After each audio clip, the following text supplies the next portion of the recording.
Once again, a very good morning, everyone. Thank you very much for joining us here today. It is definitely good to have everyone here and to be able to worship together. That is something that I think I will constantly be thankful for, and I will remind myself every time I do take it for granted. It does look like everyone who is here wants to be here. I do see a lot of smiles, or some smiles. I'm happy. No, I'm just kidding. But in all fairness, it does look like everyone wants to be here. And I think we all know the feeling when you're someplace and you don't really want to be there, when you were dragged there. And that's one thing. But then I think we've also been in situations where, for example, someone starts giving you advice that you don't really want at a time that you're not really in the mood for it. I think we all know how this feels. My personal pet peeve is when someone starts telling you directions because they heard that you were going somewhere, and then they start explaining, okay, when you get to the stop street, left at the McDonald's, then turn right. And the only thing that you can sort of think of at that moment is, if you are quiet, he might finish sooner, because you've told him 2 or 3 times, it's fine, I'm going to use my GPS, I'm going to forget, I don't know the area, whatever your excuse is. Eventually you get to the point where you just say, okay, fine, just let him finish so that you can carry on with your life. Now, on the one hand, some of us are smiling and some of us are not. Those who are not smiling are generally those who give the directions. But we still love you. Okay, so we do still love you, and that's fine. And I think on the one hand, we as people need to learn how to appreciate good advice when people give it in love. Okay, this is important. Sometimes listen to the directions. You might lose signal. You might need it. Who knows? But then I think that we can all appreciate good advice when we get it. Let's face it, all of us have, at some point or another, have received good advice that sort of just shifted your perspective on life and made you see things anew. And this is wonderful, especially when it is asked for, and even when it's not.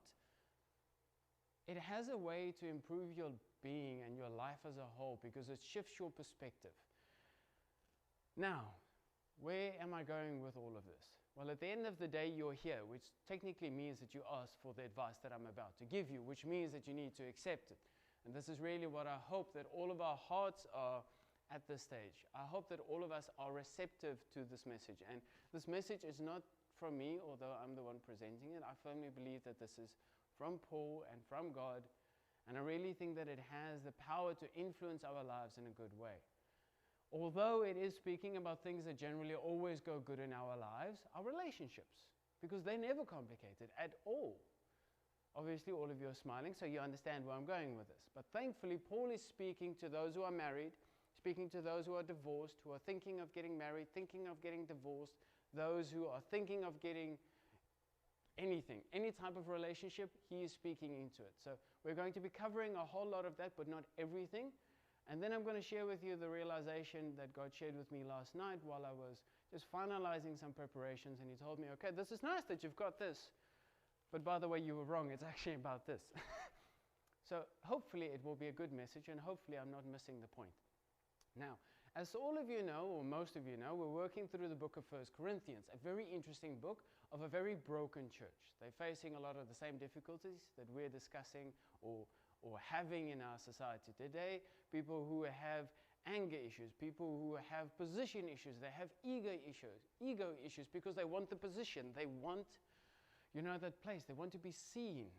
The first whole section of the 1 Corinthians just speaks of Paul speaking into their lives, saying, listen, whatever it is that you're trying to achieve by seeking position, just let go and just realize that in your weakness you are called. After that, he sort of transitions into that fact of just saying, listen, just be who Christ made you to be and live in that fullness. And then he starts addressing some issues that he heard about from the person who brought a letter to them or to him. And he starts addressing the things that they were facing: sexual immorality, people sleeping with their mother-in-laws, and just, it's a weird scenario. But yet these things happen in our day-to-day life. But then he sort of gets to the point where, on the one hand, they sort of asked advice, but on the one hand, they also didn't. And only till this week did I realize that maybe they didn't ask so much for advice as much as they were asking for position, but we'll get there when we get there. But now let's look at 1 Corinthians chapter 7, and just the first verse.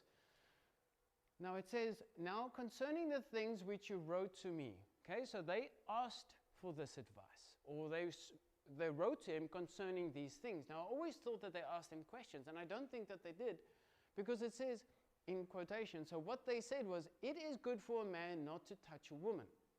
So this is the topic. Now you're thinking, well, Johan, where are we going with this? Well, first of all, we need to address what the Bible discusses, so that's where we're focusing.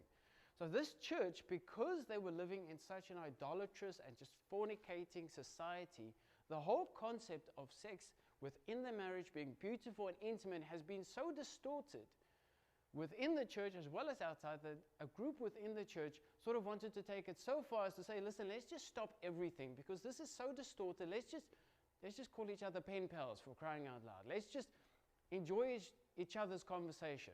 So this is sort of where they got at this point, and where they approached Paul and saying, listen, this is sort of what we've concluded because everything else is so horrible. Let's go this direction.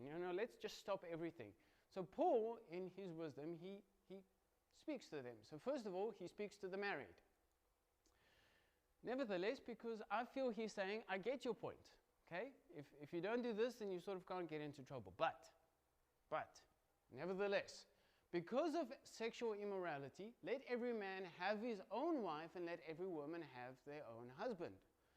Let the husband render unto the wife due affection, and likewise the wife unto the husband.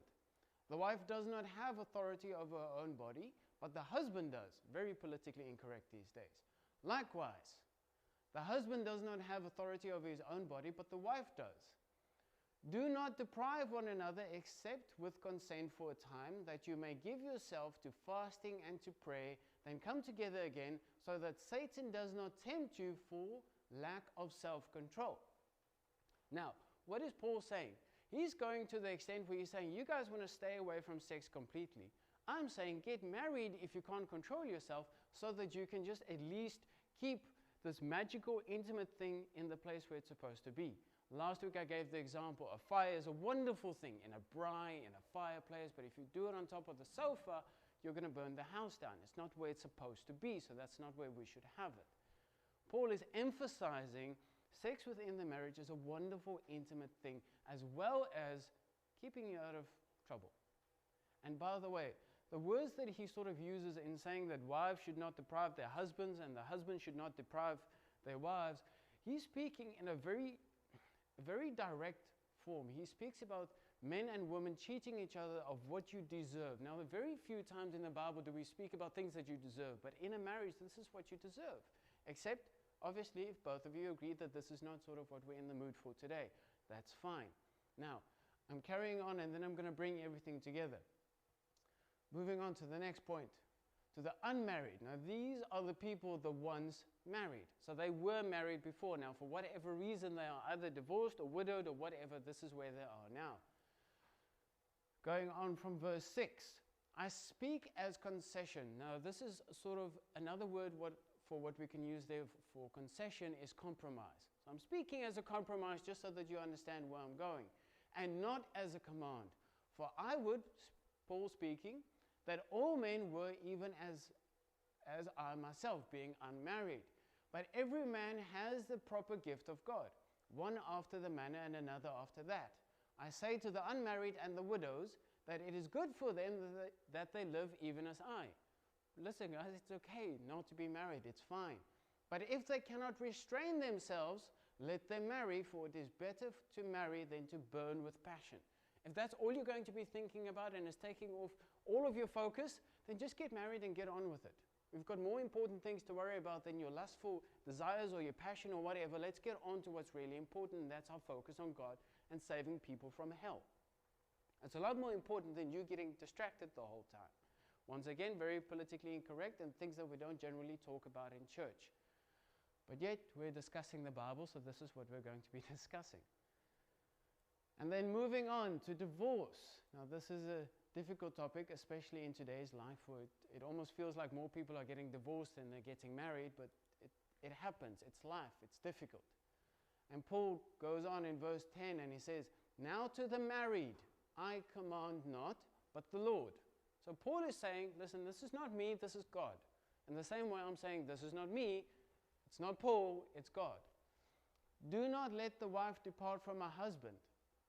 But if she departs, let her remain unmarried or be reconciled to her husband. And do not let the husband divorce his wife. So divorce is a bad thing. To the rest, I speak, not the Lord.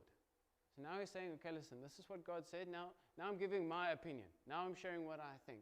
And he says, if any brother has an unbelieving wife who has chosen to live with him, he should not divorce her.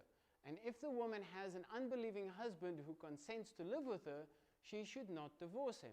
So what Paul is saying here, listen, it's not God's plan for people to get divorced. It's not what he wants. But if you're in a situation where the one is unbelieving and wants to do this, let them go. We're called for peace and nothing else.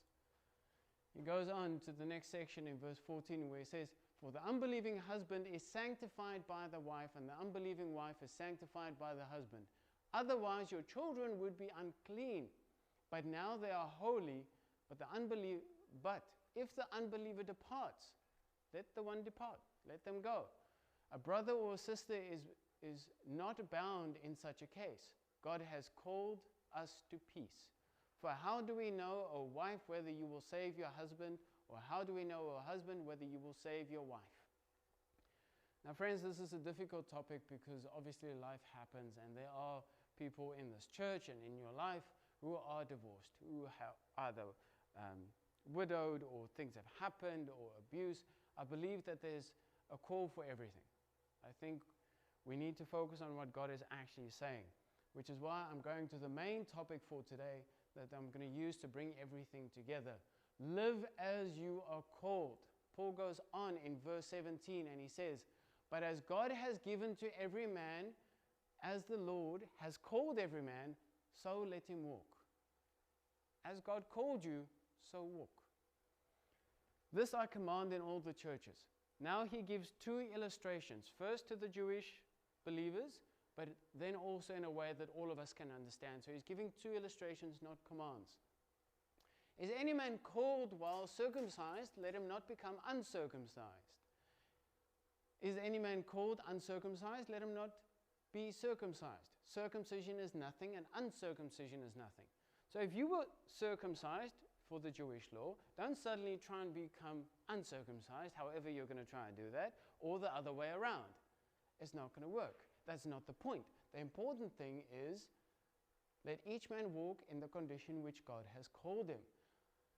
And it says there, in the second to last line, it says, but keeping of the commandments of God is everything. Now some of you are thinking, but that's the law, isn't it? No, he just said the circumcision, which is sort of part of their law, isn't what's important.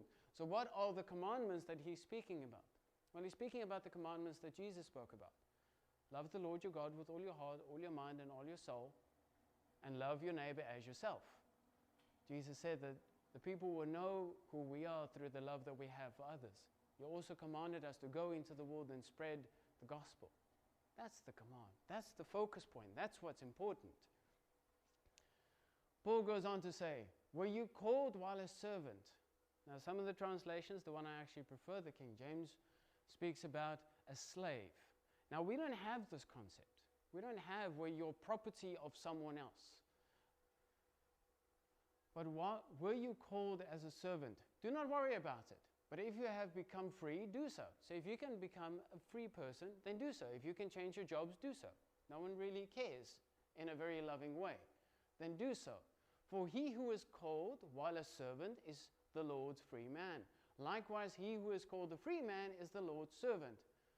You have been bought at a price. Do not be the servant of men.